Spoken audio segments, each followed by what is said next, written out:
warahmatullahi wabarakatuh. Let me introduce myself. My name is Sina Anggraini and I'm from English Education Department, Islamic University Nahdlatul Ulama Jepara. Here, I will translate the video into English. Enjoy for watching!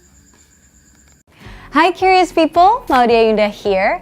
Selamat datang di My Book List, di mana aku sharing 3 insights menarik dari buku yang aku baca. Hari ini kita akan membedah buku How to Win Friends and Influence People by Dale Carnegie, seorang penulis dan guru asal Amerika yang memiliki fokus di topik self-improvement, public speaking, and interpersonal skills. Carnegie adalah salah satu pendukung teori responsibility assumptions, di mana dia percaya bahwa kita bisa mempengaruhi orang dengan merubah sikap kita terhadap orang tersebut. Dan di buku ini, penulisnya memberikan banyak tips-tips yang bisa membantu kita untuk menjadi orang dan pemimpin dengan pengaruh yang lebih, dengan skill komunikasi yang lebih baik, dan yang disukai banyak orang. Yuk ke insight! We will be delving into the book How to Win Friends and Influence People by Dale Carnegie, an American author and teacher that focus on self-improvement, public speaking, and interpersonal skill. Carnegie is a proponent of the responsibility assumption theory, who believes that people can change other people's behavior by changing our reaction to them. And in this book, the author gives a lot of tips that can help us become individual and leader that have a good impact, a good communication skill, and one that people like. Let's go to the insight. Insight pertama, memanggil nama dan senyum. Ternyata menurut penulisnya ada 2 hal simpel yang mungkin sering terlupakan pada saat kita berinteraksi dengan orang. Nama dan senyuman. Carnegie thinks names are the most important words in any language. Pada saat kita mengingat nama orang, terus memanggil mereka dengan nama, kita membuat orang lain merasa diapresiasi dan menunjukkan bahwa kita memvalue kehadiran mereka di hidup kita. Terus, ekspresi muka kita juga menjadi salah satu alat komunikasi yang penting. Pada saat kita tersenyum, kita memberikan indikasi ke lawan bicara bahwa kita senang ngobrol sama mereka. Kita nyaman dengan kehadiran mereka dan kita menyukai topik obrolan dan diskusinya. Also, smiles are addictive. Kalau kita senyum, pasti orang lain cenderung juga akan membalas kita dengan senyuman. Karena sifatnya menular dan juga memberikan aura positif.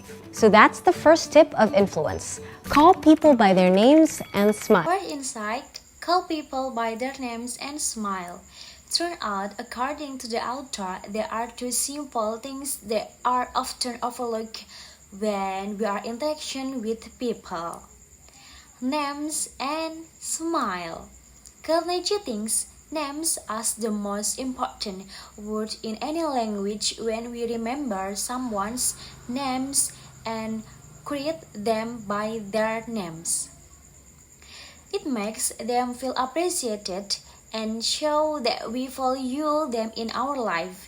And then our facial expression is also an important communication tool. When we smile, we give an indication that we are happy to chat with that person. We are comfortable with them and we like the topic we are discussing. Also, smiles are addictive. When we smile, others will almost always greet us with a smile too. Because smiles are contagious and it gives off positive vibes. So, the first tip of influence, call people by their names and smile. Insight kedua, tips memberi kritik.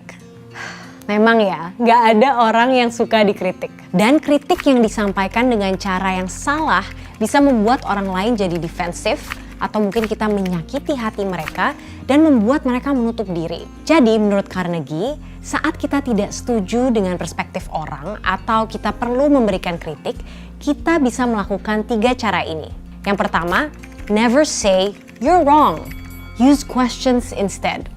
Lontarkan pertanyaan yang bisa menggiring ke arah pemikiran kita. Tapi jangan pernah langsung mengatakan, oh kamu salah tuh, itu nggak benar tuh, secara gamblang. Kalau kita langsung bilang begitu, pasti respon lawan bicara kita tuh akan otomatis defensif dan akan terlihat seperti kita tidak menghargai opini dan pemikiran. Second insight, how to give feedback. It's true, no one likes to be critics, and when we do critic, come across in a wrong way. Might get people to be defensive, feel hard, and be closed off. So, can I do things when we don't agree with one's opinions, or when we need to give feedback to someone? There are three ways we can go about it. Firstly, never say you wrong. Ask question instead. Ask question that led to your opinion, but never say directly you wrong. Of that's not true, especially if we do that, people tend to get defensive and it will come across as if we don't appreciate their opinions and way of thinking. Mereka. Yang kedua, gunakan sandwich technique supaya penyampaiannya lebih halus.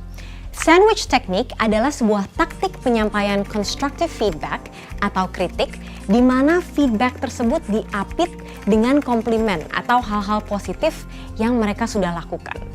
Nah, karena sentimennya lebih seimbang, lawan bicara kita akan lebih terbuka untuk mendengarkan kritik kita. Yang ketiga, kita bisa mengakui kesalahan dan kekurangan-kekurangan kita dulu. When we acknowledge our mistakes in front of people, we're actually giving them a safe space for them to reflect on their mistakes too. Dan mereka akan lebih terbuka untuk menerima kekurangan-kekurangan mereka juga. Secondly, use the sandwich technique for a software approach. Sandwich techniques is a technique where you give constructive feedbacks where it's accompanied by a positive comment about the things they don't like of their achievement. As this creates a more balanced sentiment, people tend to be more open in listening to our feedback. Thirdly, we can start by acknowledging our mistake and flaws first. When we acknowledge our mistake in front of people, we are actually giving them a safe space from them to reflect on their mistake too, and they be more open in accepting their flaws. Insight ketiga, buatlah orang lain merasa penting. Menurut Carnegie, always make the other person feel important. Kalau kita bisa mengikuti prinsip ini, kita bisa memiliki banyak teman dan kebahagiaan di hidup ini. Jadi, kita harus lakukan ke orang lain apa yang kita ingin dapatkan dari orang lain. Gimana caranya? Ternyata cukup simpel. Misalnya, pada saat kita ngomong, maaf ya ngerepotin, atau boleh tolong nggak? Terima kasih banyak. Hal-hal ini mungkin terkesan kecil, tapi dengan begini kita memberikan apresiasi dan mengakui value orang tersebut di hidup kita. Satu lagi tip untuk membuat orang lain merasa penting, pada saat kita ngobrol dengan seseorang, coba deh obrolin hal-hal tentang lawan bicara kita. Jadi kita banyak bertanya tentang hidup mereka, hobi mereka, pasti mereka akan merasa penting dan akan lebih semangat berinteraksi dengan kita. Remember the quote, talk to people about themselves and they will listen for hours. Third insight, make people feel important.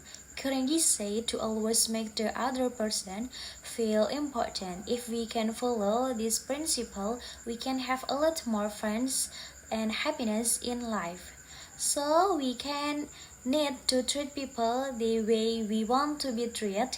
And how do we get that? It's actually pretty simple. For instance, when we say sorry to burden you, can you please help me? Thank you so much. These things may seem small, but with this, we show that we appreciate and value that person in our life. Another tips to make others feel important. Focus on other people's interests when we are chatting with them, and ask them about how their life is going, their hobbies. They will certainly feel important, and that will be more receptive in interaction with us. Remember the quote, talk people about themselves and they will listen for hours. So what? Menurut aku struktur buku ini cukup mudah dimengerti karena ada banyak list dan bukunya terbagi menjadi 4 part. Fundamentals technique in handling people, how to make people like you, how to win people with your way of thinking and be a leader, and how to change people without giving offense or arousing resentment. Terus buku ini juga applicable banget karena mengingatkan kita tentang hal-hal yang cukup basic mungkin ya, tapi mudah terlupakan seperti senyum tadi, mengingat nama orang, menjadi pendengar yang baik, dan sebagainya. Tapi mungkin harus ada caveat juga nih dari buku ini. Takutnya kalau kita terlalu kaku mengikuti bukunya, kita jadi people pleaser dan lupa bahwa dalam kasus-kasus tertentu, misalnya nih hubungan kerja atau personal yang toxic, kita tetap harus bisa membela diri kita sendiri dan berbuat tegas dengan orang lain. Jadi perlu diingat bahwa this is not a one size fits all strategy for all interactions that we will have in our lives. So what? For me, structure of this book is very easy to understand because it's divided into 4 parts. Fundamental technique in handling people, how to make people like you, how win people with your way of thinking, and be a leader, how to change people without giving offense or arousing resentment. And I find very applicable because it reminds us of these basic things. They are often forgotten, like smile, remembering people's names, being a good listener, and many more. But I also do think that there should be a caveat to this book because if we follow and apply the learnings word for word, there are a chance we might be a people pleaser and forgot, and in some cases, like toxic workplace and relationships, we still have to stand up for ourselves and set boundaries. So it's important to remembering that this is not a one size all strategy for all interactions that we will have our lives.